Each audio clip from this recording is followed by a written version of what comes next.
प्रत्येकाला असं वाटतं की आपल्या घरात पितळची भरपूर भांडी असावी. त्यातली एक मी पण आहे, मला पण वाटते.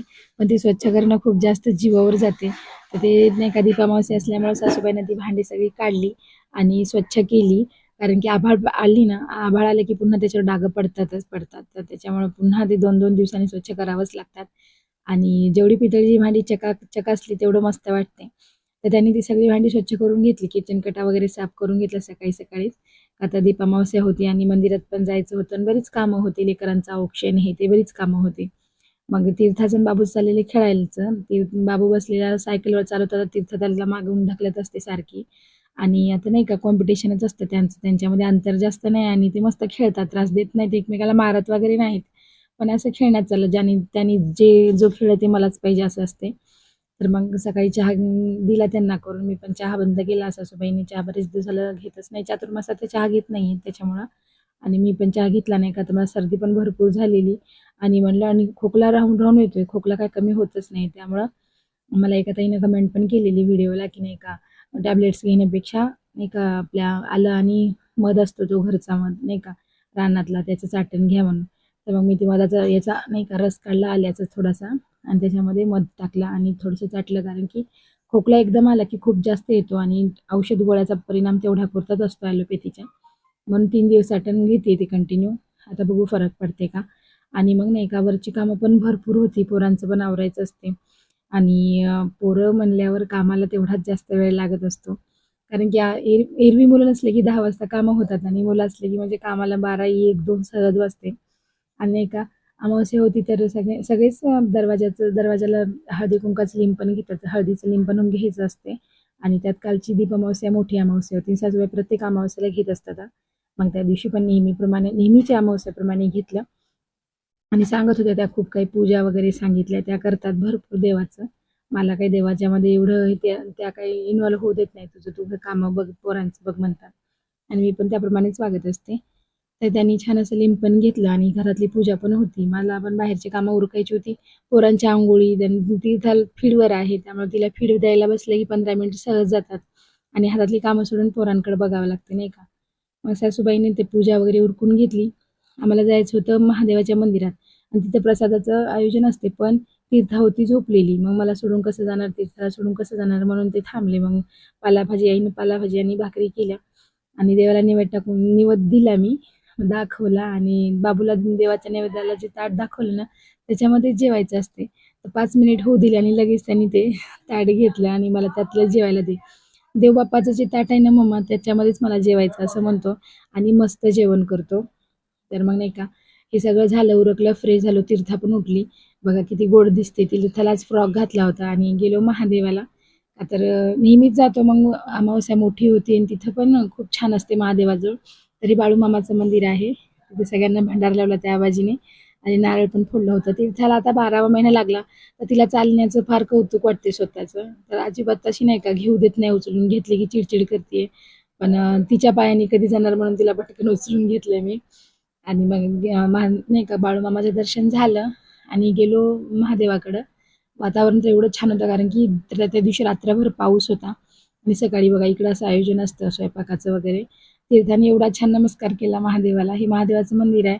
आतमध्ये जास्त नाही का प्रकाश नाही त्यामुळं अंधाऱ्यासारखं वाटतंय. आणि मग आम्ही अभिषेक केला थोड्याशा पाण्यानं. आणि माझ्यासोबत बाबू पण श्री शिवाय नमस्ते म्हणत असतो. तर थोडा थोडा आम्ही सगळ्यांनी प्रसाद घेतला. शिरा होता मग शिरा खाल्ला थोडा थोडा आणि निघालो घरी. त्या तीर्थाच्याला भुर करायचं बघा. का तर मला सगळे असे म्हणतात की जेव्हा पोरं असे फुरक्या मारतात तेव्हा काहीतरी आजार पण काढतात आणि तसंच आहे. कारण की नेहमीचाच तो अनुभव आहे. आणि दोन्ही पायातून वाकून बघणं आणि फुरक्या मारणं हे सगळं आजारपणा पुढे आजारपण येणारे याचीच लक्षणं आहेत. कारण की 2 पोरं आहेत त्याचा अनुभव सांगते मी. ते पोरं लय आगाऊ असतात बाप्पा. तर मग दुपारी म्हणजे सगळे आराम करत होते. ते सासूबाईला झोप येत नव्हती किंवा आराम करावा वाटत नव्हता काय माहिती. त्यांनी मी थोडं सांग टाकलं होतं. त्यांनी तोपर्यंत गुलाबजामुन बनवून घेतले होते आणि कणकाचे दिवे पण बनवून घेतले. प्रत्येक ठिकाणी कणकाचे दिवे वेगवेगळे बनवतात. आम्ही असे साधे बनवतो. मी बघितले व्हिडिओमध्ये ते नाही का असे पंचकोनी असं काहीतरी असते त्यांचं बनवलेलं. आम्ही असे साधे कणकाचे दिवे बनवतो ओवाळायला. कारण की अमावस्या होती, दीपपूजन होतं म्हणून. आणि एरवी पण बनवायचे असले तरी आम्ही असे साधेच बनवतो. प्रत्येक ठिकाणी वेगवेगळ्या पद्धती असतात. आम्ही विदर्भ आणि मराठवाडा बाउंड्रीवर असतो, त्याच्यामुळं आमच्याकडे अशीच पद्धत आहे. तर बघा, नाही का ताट छान सजवले सासूबाईंनी, 7 दिवे केले होते आणि पोरांचं औक्षण करायचं होतं. शंभूला बसवलं. खूप एक्सायटेड असतो. तो म्हणत होता, "मम्मा कसं काय औक्षण करते? माझा बर्थडे आहे का?" म्हणलं, "नाही रे, बर्थडे नाही. तुझं औक्षण करायचं आहे. अमावस्या आहे ना, त्याच्यामुळं करायचं आहे. सांगितलं सगळ्यांना करायचं म्हणून." तर खूप खुश होत होता. प्रत्येक गोष्टीला एवढा छान रिस्पॉन्स देतो. स्माईल दे, लगेच स्माईल देतो. खूप गोड आहे आणि आशीर्वाद दिला भरभरून पोरांना. त्यात हिचं चाललेलं मला ओढायचं, "मामा माझं कर, माझं कर." तर तिला नंतर बसवलं. हे बघा, आली लगेच. रांगोळ मोडली तिने सगळी. खूप जास्त आगाऊपणा करते आणि आता तिला तेवढ्यात बरं पण नाही आहे. आज कालपासून तिला बरं पण नाही वाटत. शंभूचे लाड करून झाले सगळ्यांनी. शंभूनं सगळ्यांचा आशीर्वाद पण घेतला. तसा खूप हुशार आहे. आणि ही बघा चुटकी, हिला अजिबात कुंकू लावू देत नाही म्हणून हिचा गच्चा चेहरा धरून तिला कुंकवाचा टिका लावावा लागते. आणि लहान पोरं म्हणजे खूप जास्त मस्ती आणि नाही का, तिच्या दोघींनी सासू-सुनांना आम्ही ओवाळून घेतलेले लाडकी लाडाचे लेकरं आहेत आईचे. आई माझी लेकरं म्हणजे सासूबाईचा जीव आहेत. त्यांच्याशिवाय त्यांचं काहीच नाही जगात असं त्यांना वाटते. आणि मग माणसांचं पण औक्षण असतं, फक्त बायकांचं नसतं मला असं वाटतं. आणि ह्यांचं पण औक्षण करून घेतलं आईनं. आणि त्यांना आईने जामून केले होते ना, पेढा नव्हता घरात म्हणून आईने तेवढ्यासाठी जामून केले होते. सगळ्यांना जामून पण दिला खायला आणि याने आशीर्वाद पण घेतला आईचा. नंतर आला आमचा काका, म्हणजे ह्यांचा भाऊ आहे आणि नाही का पोरांचा काका. त्या काकाचं पण करून घेतलं औक्षण. तर बाबू म्हणत होता, "काकाचा हॅपी बर्थडे आहे का?" कुणाचाच हॅपी बर्थडे नाही, पण औक्षण सगळ्यांचं करायचं होतं. बाबूंनी सगळ्यांचा आशीर्वाद घेतला. मग मी पण आईच्या पाया पडल्या आणि ह्यांच्या पण पाया पडल्या, पोरांनी पण पडल्या. आशीर्वाद घ्यायचं सांगावं लागत नाही आमच्या इथं. आता नेहमी सवय असते, प्रत्येक सणाला काही असलं की आम्ही मोठ्यांचा आशीर्वाद घेत असतो. आणि मग नाही का लेकरं एवढी खुश होती. बघू तर म्हणत होता, "मम्मा मला ड्रेस किती छान दिसतोय." म्हणलं, "हो बाबा, तुला ड्रेस लई छान दिसतोय." आणि नंतर मग आईनं पूजा मांडली. पूजा खूप छान मांडली होती आईनं. आणि मग स्वयंपाक पण राहिला होता. मग मला आईला स्वयंपाक करून घेते. मी इकडं पुरी भाजी आणि भातच करायचा होता तेवढंच. कारण की दिवस दिवस बिझीच होता सगळा. आई म्हणल्या, "साधं साधंच कर." आणि फळं करतात आमच्या इकडे, पण पोरांना जिरत नाहीत ना.